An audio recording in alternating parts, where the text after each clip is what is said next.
কিরেডা তোরা কয়টা কি শিখো শিখো পক্ষী ইংলিশে কি কয়টা জানাস কি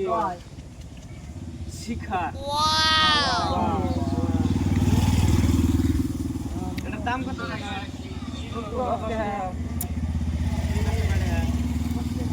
পক্ষী এটার দাম হলো যায় 10 লাখ টাকা এটার একটা গোমর আছে এটা যদি তুই খাস খাই দেয় রোজ কাম করো রোজ খেলা হয়ে যাবো কথা আর একটা গোমর আছে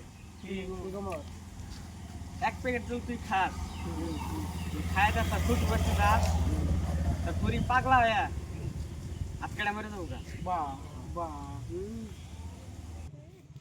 তুই এটা শুনগে দেখ এটা দাম কত জানোস কত ঠিক আছে কত 5 টাকা পক্ষী 10 লাখ বাহ বাহ